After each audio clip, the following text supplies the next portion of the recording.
আসসালামু আলাইকুম সবাইকে, কেমন আছেন সবাই? আশা করি ভালো আছেন। তো আজকে আমরা আলোচনা করব গিরিবাজ কবুতর পালন পদ্ধতি নিয়ে। কিভাবে আমরা গিরিবাজ কবুতর পালন করলে সফল হতে পারবো, এই বিষয়টি নিয়ে আজকে আমরা আলোচনা করব।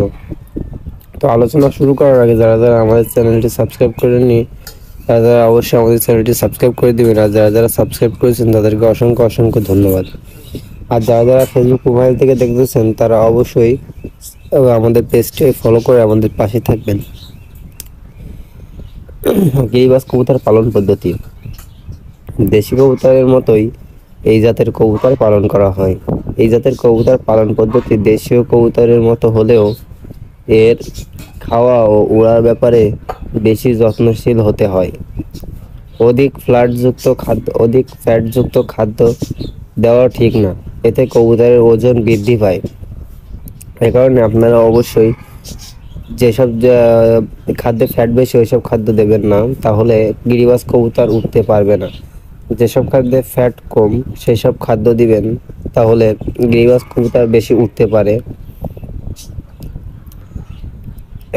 বেশি ফ্যাটযুক্ত খাদ্য দিলে কবুতরের ওজন বৃদ্ধি পায়, এতে করে দীর্ঘ সময় ওড়ার ক্ষমতা কমে যায়।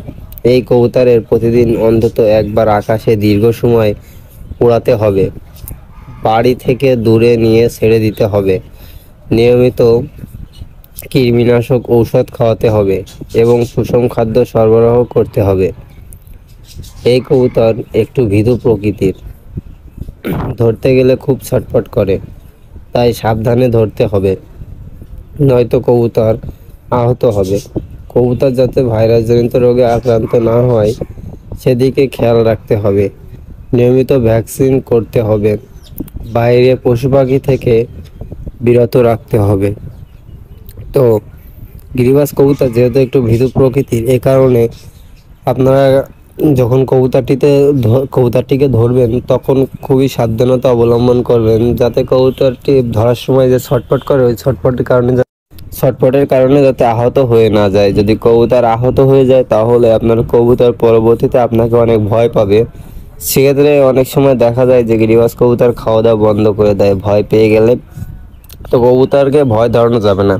আর খেয়াল রাখতে হবে কবুতরের বাসার চারদিকে যাতে বিড়াল, কুকুর এইসব ধরনের বাইরের প্রাণী যাতে না যেতে পারে। তাহলে কুকুর বিড়াল দেখলে কবুতর ভয় পেয়ে যায়, অনেক সময় খাওয়া দাওয়া বন্ধ করে দেয় এবং এই কারণে অসুস্থ হয়ে যায়। তো আজকে আমরা আলোচনা করলাম গিরিবাজ কবুতর পালন পদ্ধতি নিয়ে। ভিডিওটি ভালো লাগলে অবশ্যই আমাদের চ্যানেলটি সাবস্ক্রাইব করে আমাদের পাশেই থাকবেন। আর নিত্য নতুন আরও এই ধরনের ভিডিও পেতে হলে অবশ্যই কমেন্ট করে জানাবেন। কমেন্ট করলে আমরা মোটিভেট হয়ে নিত্য নতুন ভিডিও নিয়ে আসতে পারি। ধন্যবাদ, সবাই ভালো থাকবেন, সুস্থ থাকবেন। আল্লাহ হাফেজ।